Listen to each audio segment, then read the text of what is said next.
We are using point cloud preprocessing software.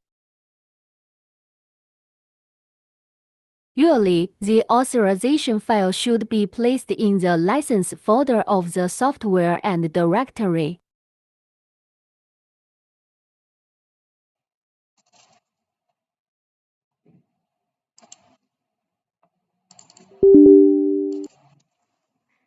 During software usage, authorization expiration or ID mismatch may occur.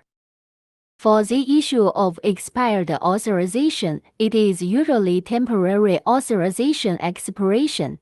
We need to check the authorization time. In the software menu bar, Help, Authorization Information, check authorization time. If the authorization expires, apply for a new license.